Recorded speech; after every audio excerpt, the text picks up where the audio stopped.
Alhamdulillah, wassalatu wassalamu ala rasulillah wa ala alihi wa ashabihi wa mawala, amma ba'd.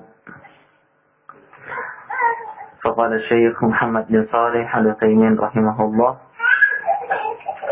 fi tafsir qaulillahi azza wa jalla, kadzabat Thamud bi tagwaha idh ba'atha ashqaha فقال لهم رسول الله ناقة الله وسقياها فكذبوه فعقروها فدمدم عليهم ربهم بذنبهم فسواها ولا يخاف عقباها.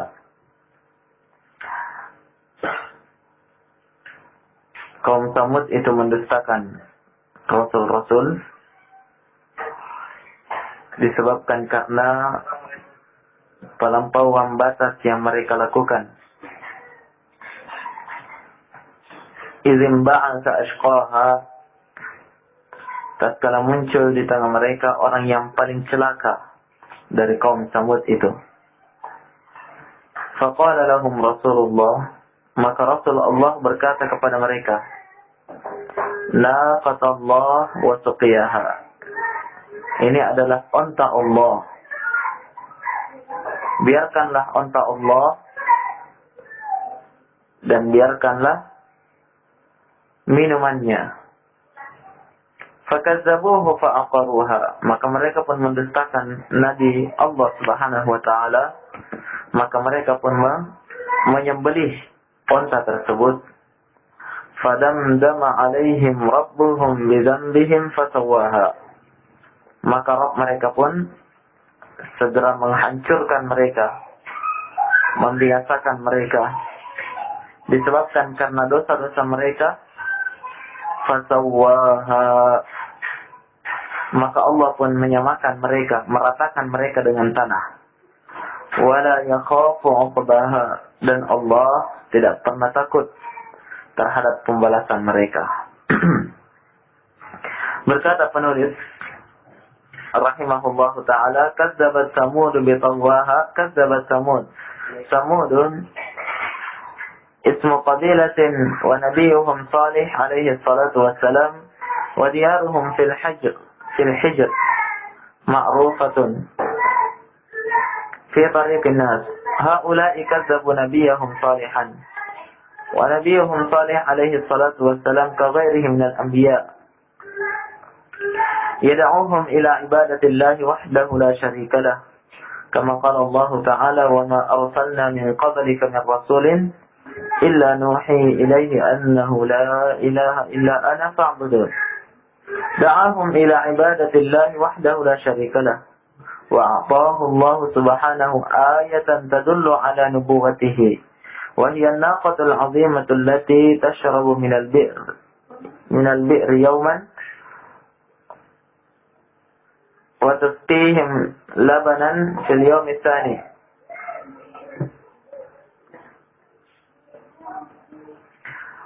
Kadzabat Tsamud bi tagwaha, karena penyimpangan dan pembangkangan kaum Tsamud sehingga mereka mendustakan para rasul. Tsamud, kata beliau, adalah suatu nama qabilah, satu nama suku ketika itu. Dan nabinya adalah Nabi Salih alaihi salatu wassalam.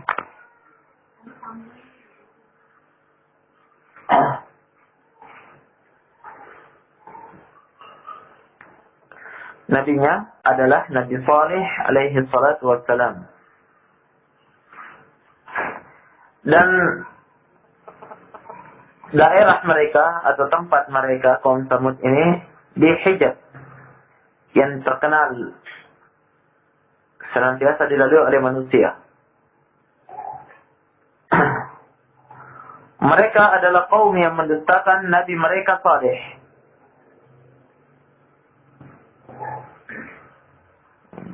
Mereka mendustakan Nabi mereka, Nabi yang diutus kepada mereka, yaitu Nabi Saleh alaihi salam. Dan Nabi mereka, yaitu Nabi Saleh alaihi salatu wassalam, sama dengan para Nabi yang lainnya. yang senantiasa berdakwah, menyeru mereka untuk beribadah hanya kepada Allah Subhanahu wa taala sendirinya, tidak melakukan kesyirikan kepada Allah Subhanahu wa taala.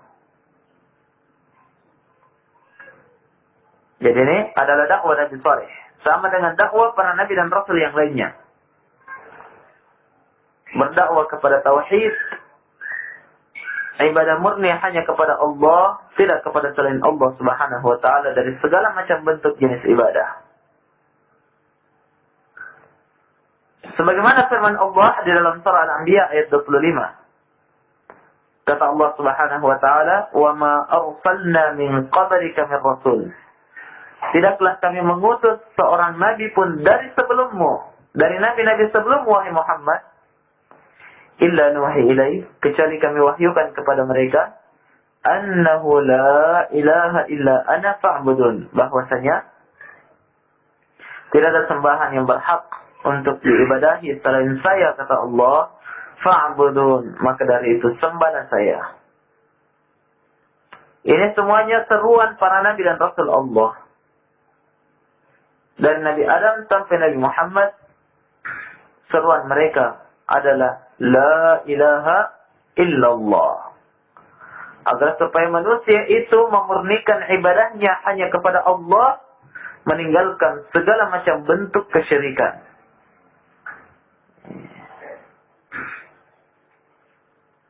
Nah, termasuk Nabi Saleh alaihi salam yang diutus oleh Allah Subhanahu wa taala kepada kaum Tsamud. Dakwah yang beliau angkat ketika itu adalah dakwah sebagaimana para nabi dan rasul Allah yang lainnya. Dakwah tauhid, jauh dari segala macam bentuk kesyirikan. Kata Syekh Ibnu Utsaimin rahimahullah, Nabi Saleh menyeru mereka agar supaya mereka beribadah hanya kepada Allah sendirinya, tidak ada kesyirikan. Tidak melakukan kesyirikan kepada Allah. Dan Allah Subhanahu wa taala memberikan kepada beliau satu ayat, satu tanda kebesaran Allah. Satu tanda yang menunjukkan bahwasanya Nabi Saleh itu adalah seorang rasul. Tanda yang dimaksud itu adalah an-naqah, seekor onta. Nah, seekor onta. Ini tanda kenabian dan kerasulan Nabi Saleh alaihi salatu wassalam. Onta ini adalah onta yang sangat besar. Yang mana onta ini dia minum, satu hari dia minum dari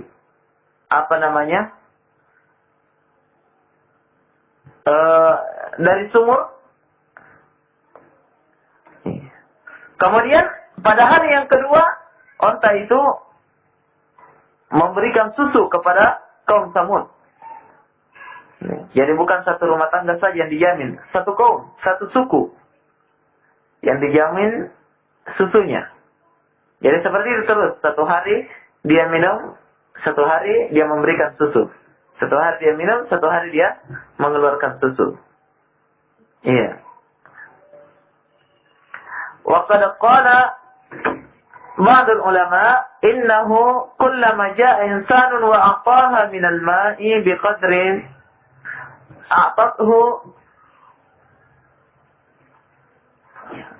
a'tathu min al-labani biqadrihi. ولكن الذي يظهر من القرآن خلاف ذلك لقوله تعالى لها شرب ولكم شرب يوم معلوم. Dan sebagian ulama berpendapat, ini pendapat yang kedua. Jadi pendapat yang pertama tadi, onta Nabi Saleh ini adalah onta yang sangat besar. Dia minum dari sumur satu hari lagi dia mengeluarkan susu, menghasilkan susu. Sebagian ulama berpendapat juga bahwasanya onta ini senantiasa memberikan susu setiap kali ada manusia yang datang memberikan air kepadanya, satu takaran, maka onta ini memberikan kepadanya susu satu takaran itu pula. Misalnya 1 liter dikasih minum air, 1 liter juga diberikan susu. Iya. Kalau 1 drum dikasih minum air, ya 1 drum juga dia berikan susu. Ini pendapat yang kedua dari pendapat para ulama. Tapi kata Syekh Ibn Utsaimin, yang nampak dari Al-Quran adalah hal yang menyelisihi pendapat yang kedua ini. Berarti pendapat yang kedua ini lemah. Kalau begitu pendapat yang pertama yang benar, ya. Bagaimana itu? Dia minum 1 hari dan memberikan susu 1 hari. Kenapa demikian? Karena Allah berfirman dalam surah Asy-Syu'ara ayat 155. Laha syurbun. Bagi onta itu ada kesempatan minum 1 hari. Walakum syurbu yaumin ma'lum. Dan bagi kalian pula kesempatan untuk diberikan minum susunya pada hari yang telah dimaklumi. Pada hari yang telah ditentukan. Ayat ini dalam surah Asy-Syu'ara ini menjelaskan bahwasanya onta itu minum. Iya, onta itu minum dari sumur 1 hari. Pada hari berikutnya dia memberikan susu kepada kaum Samud. Ini di antara keajaiban yang datang dari Allah Subhanahu wa taala yang diberikan kepada kaum Samud sebagai tanda kebesaran Allah Subhanahu wa taala dan tanda kerasulan Nabi Saleh alaihi salam. Nah, فالناقة تشرب من البئر يوما ثم تذر اللبن في اليوم الثاني ولكن لم تنفعهم هذه الآية. Onta ini minum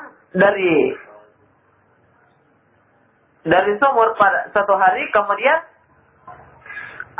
susunya atau susu onta itu terus mengalir pada hari yang keduanya. Pada hari berikutnya. Akan tetapi jamaah sekalian, tanda-tanda kerasulan ini tidaklah memberikan manfaat kepada kaum Samud. Mereka juga minum dari susu onta itu, mereka rasakan nikmat Allah, dan mereka lihat betapa besar tanda kebesaran Allah, dan betapa Nabi Saleh adalah seorang Rasul dari Allah Subhanahu wa ta'ala, yang mana keajaiban itu tidak diberikan kecuali kepada seorang Rasul.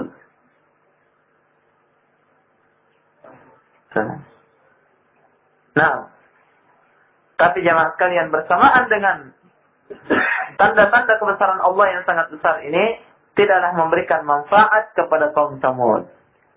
Justru sebaliknya, tatkala Nabi Saleh mengajak mereka, sudah memperlihatkan tanda kebesaran Allah dan memperlihatkan bahwasanya beliau adalah seorang Rasul,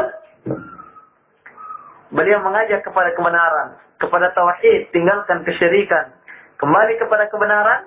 Justru mereka melakukan sebaliknya.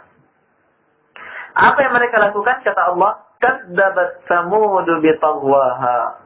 Kaum Samud itu mendustakan Nabi Saleh alaihi salatu wassalam disebabkan karena pelampauan batas yang mereka lakukan. Tagha berasal dari kata tughyan.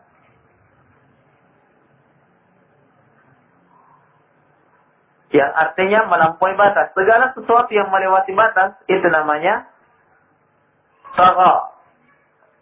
Tughyan atau taghut. Kalau taghut, orang yang melakukannya. Ya, tughyan adalah perbuatannya. Perbuatan melampaui batas.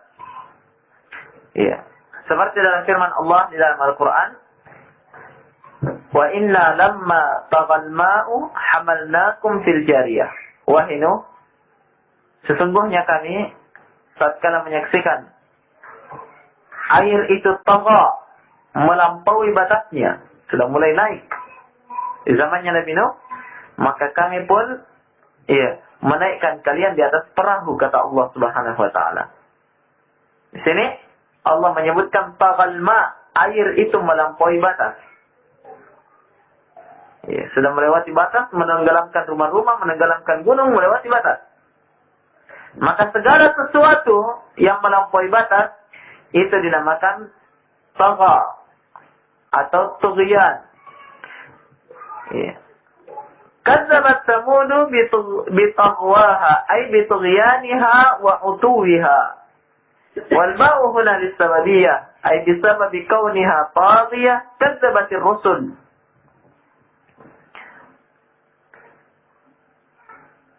Yaitu kata beliau, kaum Samud itu mendustakan Rasul, yaitu Nabi Saleh, disebabkan karena tughyaniha, pelampauan batas mereka, wa utuwiha, dan pembangkangan yang mereka lakukan. Dan ba di sini dalam bahasa Arab dinamakan dengan ba lis-sababiyah. Kadzabat Tsamud bi tughyaha. Ya, bi di sini namanya ba lis-sababiyah. Artinya disebabkan karena pelampauan batas mereka sehingga mereka mendustakan para rasul. Jelas? Jelas ini? Disebabkan karena apa? Pelampauan batas yang mereka lakukan sehingga mereka mendustakan para rasul. Mendustakan yaitu rasul Nabi, yaitu Nabi Saleh alaihi salatu wassalam. Ini maknanya.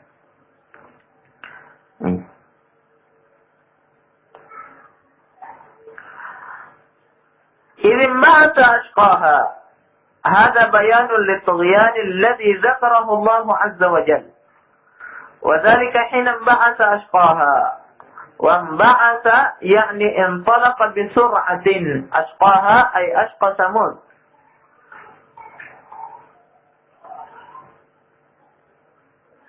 أي أعلاهم في الشقاء والعياذ بالله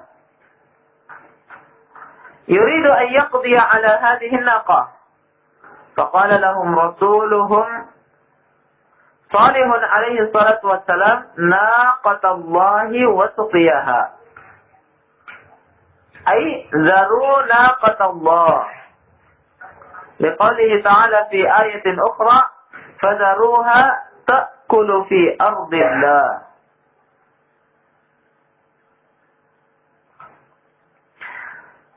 Tatkala muncul di tengah-tengah mereka asqaha,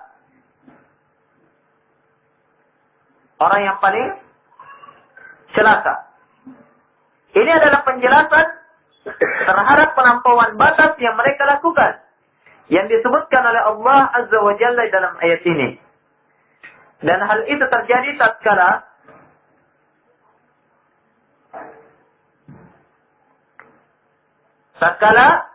orang yang paling celaka di kalangan mereka muncul. Yaitu datang dengan cepat. Maksudnya yang paling celaka ini adalah orang yang akan menyembelih unta Nabi Saleh alaihi salatu wassalam. Jelas ya? Ya. Semuanya kaum Samud dihukumi celaka karena pelampauan batas mereka. Kadzabat Tsamud. Mereka mendustakan para rasul karena pelampauan batas mereka. Tapi ada yang paling celaka di kalangan mereka. Inilah orang yang menyembelih unta tersebut. Jelas ini? Yaitu dia adalah orang yang paling tinggi kecelakaannya. Semoga Allah Subhanahu wa taala melindungi kita.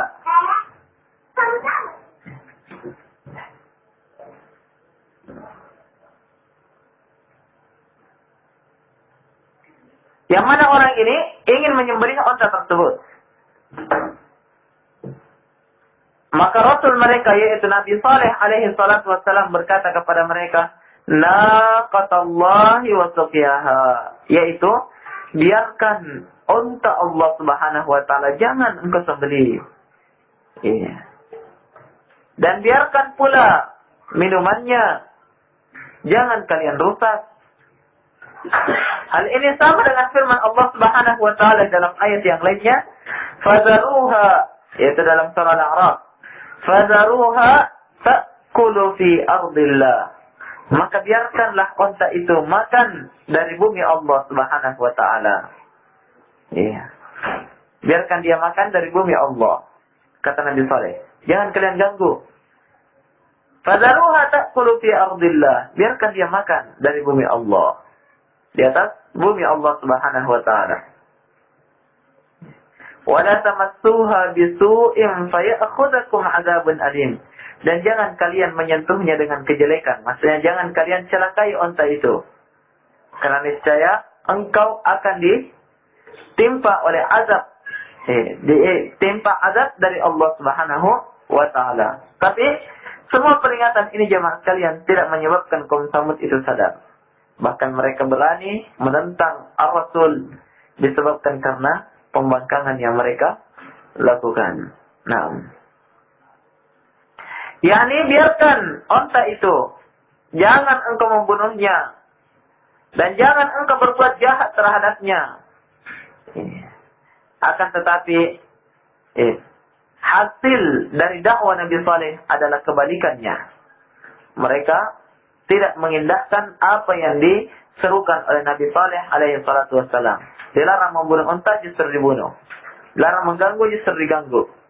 Iya. Ini yang dilakukan oleh kaum Samud. Nah, cukup dulu. Subhanakallahumma wa bihamdika, asyhadu an la ilaha illa anta.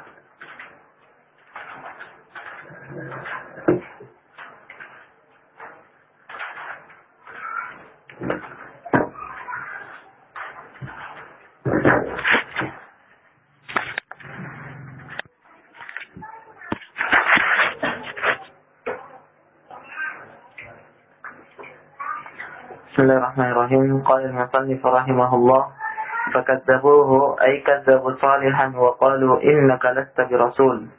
Wa hakadha kullu ar-rusul alladhina ursilu ila aqwamihim yasummuhum aqwamuhum bil 'ayn. Kama qala Allah ta'ala kadzalika ma atal ladzina min qablihim min rasulin illa qalu sahirun aw majnun. كل الرسل قيل لهم هذا ساحر أو مجنون كما قيل للرسول عليه الصلاة والسلام إنه ساحر كذاب مجنون شاعر كاهن ولكن ألقاب السوء الذي يلقبها الأعداء لأولياء الله لا تضرهم بل يزدادون بذلك رفعة عند الله سبحانه وتعالى وإذا احتسبوا الأجر أصيبوا على ذلك ويقول عز وجل فعقروها أي فذبحوا الناقة عقرا حصل به الهلاك.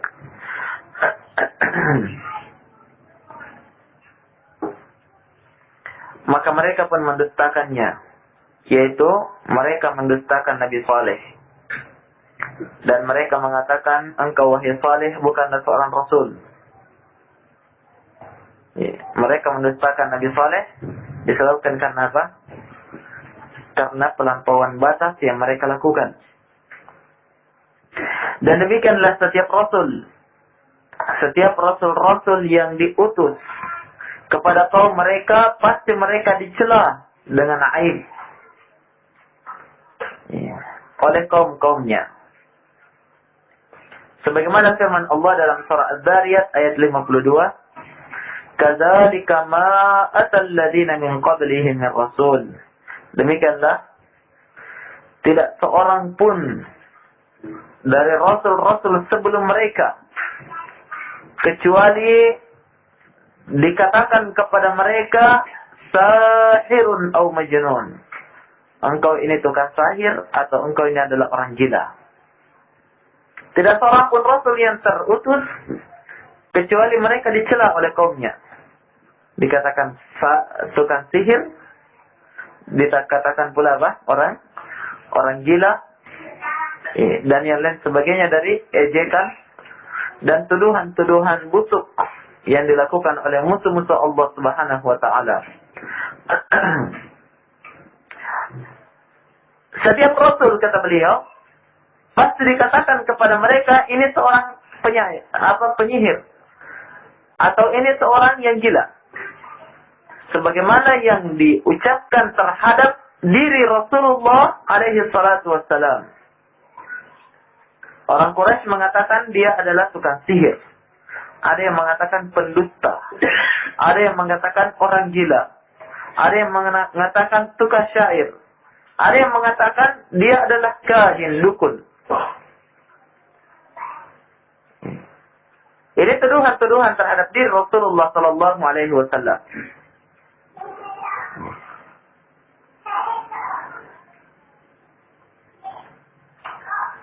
Maka dari itu jemaah sekalian, sudah menjadi sunnatullah terhadap para pembawa kebenaran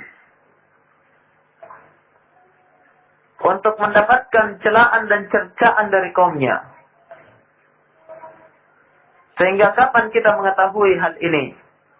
Sebagaimana dalam surah Az-Zariyat tadi, tidak seorang pun Rasul yang diutus dari Rasul-Rasul sebelum Muhammad kecuali dikatakan kepada mereka tukang sihir dan orang gila. Kapan kita tahu tentang ayat ini jemaah sekalian? Maka celaan dan cercaan apapun yang kita dapatkan tidak akan menyebabkan kita sedih atau justru meninggalkan kebenaran itu, atau mundur dari mendakwahkan dan mengamalkan kebenaran yang ada. Nah, mungkin selama ini tatkala kita mengenal kebenaran, mempelajari agama Allah Subhanahu wa taala dari kitabullah dan sunnah Rasulullah SAW, belum pernah kita dapatkan sebagaimana yang didapatkan oleh para nabi dan rasul Allah Subhanahu wa taala, dicerca dan dicela. Kalaupun kita dicerca dan dicela, mendapatkan benturan apakah dari pihak keluarga atau dari pihak masyarakat, itu belum sepadan dengan apa yang dirasakan oleh para nabi dan rasul Allah Subhanahu wa taala. Kalaupun ada yang sama dengan mereka, ada yang dicela sebagai orang gila, ada yang dicela sebagai tukang sihir, ada yang dicela sebagai seorang dukun dan yang lain sebagainya, maka ayat ini sebagai penawar hati bahwasanya Rasulullah dahulu juga dicela. Jelas?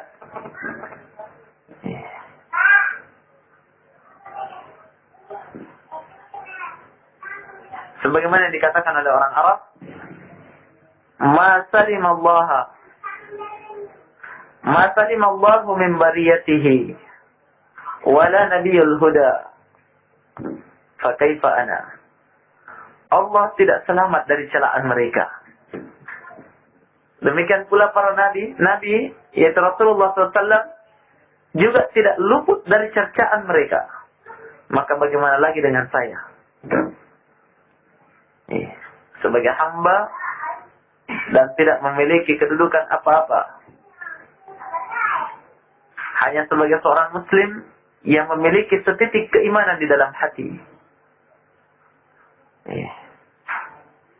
Maka dari itu jemaah sekalian, cobaan itu pasti datang.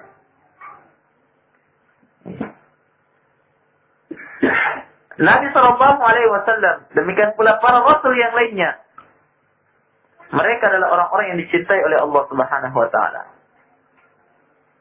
Tapi bersamaan dengan kecintaan Allah tersebut, mereka tidak luput dari cobaan yang datang dari Allah.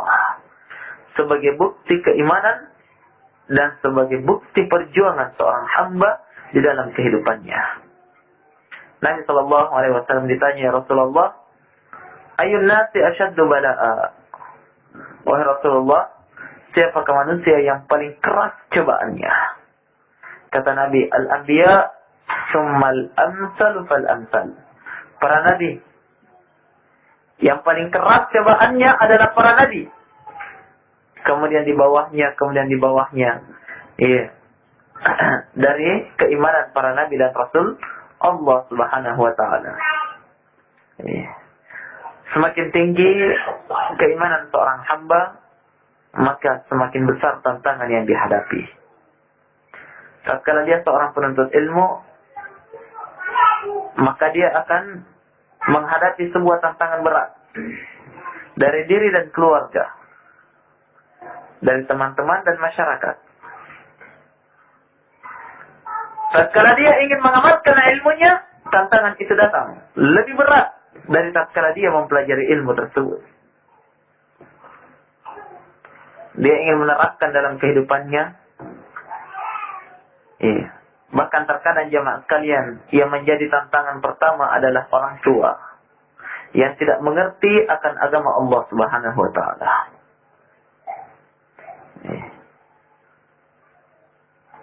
Jelas ini? Tatkala dia ingin menyampaikan ilmu yang telah dia ketahui dan telah dia amalkan, sungguh tantangan yang lebih berat. Cobaan terhadap diri, terhadap keluarga, terhadap agama, dan terhadap dakwah yang dijalankan. Maka dari itu, ikhwani fillah, penawar dari segalanya ini, yang mampu lolos dari segalanya ini, adalah orang-orang yang mampu mencapai predikat as-sabirin, orang-orang yang bersabar dari setiap bala yang datang.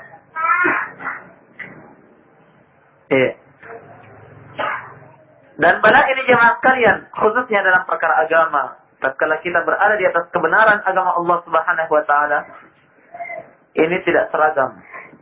Berbeda-beda masalah dan problema yang dihadapi setiap muslim ketika dia kembali kepada agama Allah Subhanahu wa taala. Ada ya tatkala dia ingin menerapkan ilmunya berbenturan dengan istri. Ada yang berbenturan dengan orang tua. Ada yang berbenturan dengan teman. Ada yang berbenturan dengan ini dan itu.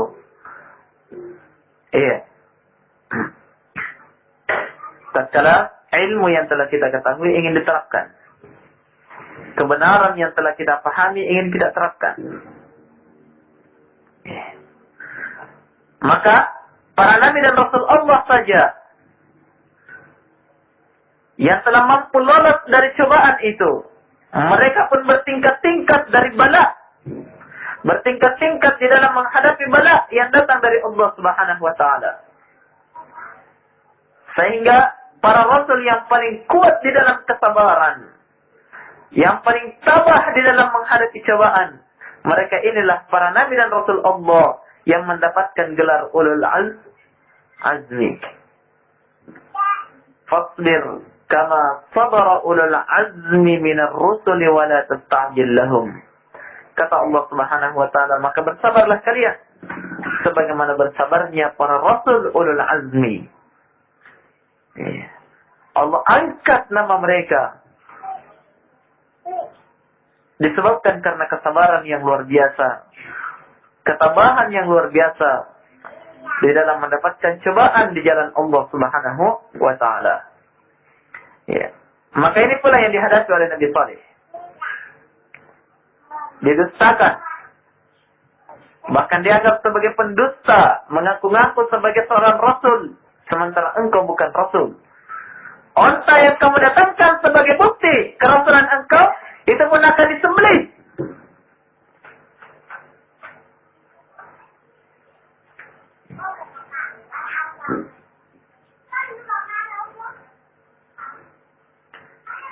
Sebagaimana para nabi dan rasul Allah yang lainnya, itu pun didustakan dan diucapkan mereka dengan ucapan-ucapan kotor. Sebagaimana juga Rasulullah SAW. Walakin alqabus su' allati yalqabuha al-a'da'u li awliya illa la tadurruhum. Akan tetapi laqab-laqab, gelaran-gelaran, tuduhan-tuduhan jelek yang dilemparkan oleh musuh-musuh Allah Subhanahu wa taala terhadap wali-wali Allah, itu sama sekali tidak memberikan bahaya terhadap mereka. Ini ciri wali-wali Allah Subhanahu wa taala. Benturan apapun yang datang tidak memberikan bahaya terhadap mereka, terhadap jiwanya, terhadap tubuhnya, dan terhadap hatinya. Tidak ada sama sekali memberikan pengaruh.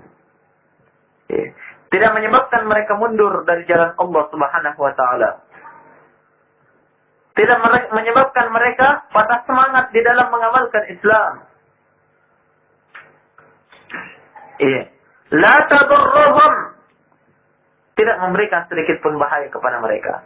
Terasing di tengah masyarakat, dikucilkan di tengah masyarakat, dan apapun yang dilakukan terhadap diri mereka tidak menyebabkan mereka gentar dan mundur dari apa yang mereka pegang selama ini. Tatkala dia yakini itu adalah sebuah kebenaran dari Al-Quran dan Sunnah Rasulullah Sallallahu Alaihi Wasallam. Ini ciri para wali Allah Subhanahu Wa Taala. Dan ini adalah ciri At-Taifah Al-Mansurah. Orang-orang yang tertolong di jalan Allah Subhanahu Wa Taala. Al-Firqatun Najiyah. Kelompok yang diselamatkan oleh Allah Subhanahu Wa Taala. Nah, dalam hadis yang masyhur, Nabi Sallallahu Alaihi Wasallam menyebutkan, La tazalu qa'ifatun min ummati 'alal haqqi zahirina mansurin. La yadurruhum man khadalahum wala man khalafahum hatta ya'tiya amrullah wa hum 'ala dzalik. Nabi Sallallahu Alaihi Wasallam bersabda, senantiasa ada satu golongan, satu kelompok dari kaumku, dari umatku, kata Nabi SAW. Terus menerus dia tampakkan kebenaran itu. Ciri mereka, ciri Al-Firqatun Najiyah ini, ciri orang-orang yang selamat ini, ciri orang-orang yang tertolong ini adalah apa? La yadurruhum man khadalahum. Sama sekali tidak membahayakan mereka seluruh orang-orang yang mencerca dan mencela. Wala man khalafahum, dan tidak memberikan pengaruh kepada mereka sedikit pun terhadap orang-orang yang menyelisihi apa yang mereka ada di dalamnya. Hatta ya'tiya amrullah, sampai benar-benar datang perkara dari Allah Subhanahu Wa Taala. Wahum 'ala dzalik. Tetap mereka berada di atas pendirian yang teguh. Tetap berada di atas ilmu. Tetap berada di atas amalan. Tetap berada di atas keimanan. Dan tetap berada di atas dakwah ila Allah sampai mereka berjumpa dengan Allah Subhanahu Wa Taala. La yadurruhum man khadalahum wala man khalafahum hatta ya'tiya amrullah wa hum 'ala dzalik. Ciri wali-wali Allah Subhanahu Wa Taala. Maka penyelisihan yang mereka lakukan, laqab-laqab, gelaran-gelaran dusta, gelaran-gelaran kotor yang mereka lemparkan kepada wali-wali Allah sama sekali tidak memberikan bahaya kepada diri mereka.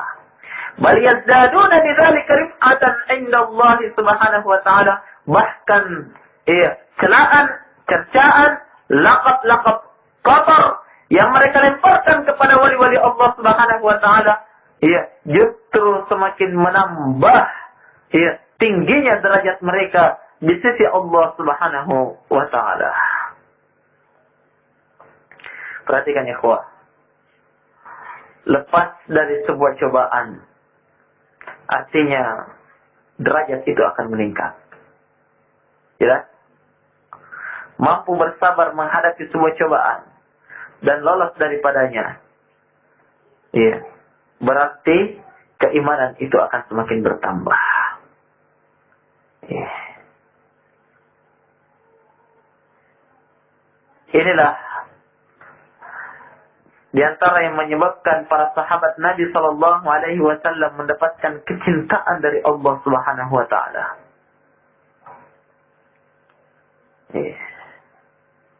Tatkala dikatakan kepada mereka, Innan nasa qad jama'u lakum fakhshawhum fazadahum imana wa qalu hasbunallah.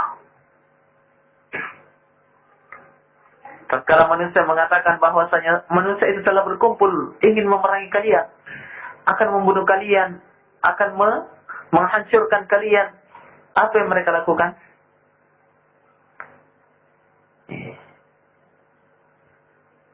Tidak takut, tidak gentar, tidak mundur, dan tidak melepaskan pegangan yang mereka berada di dalamnya.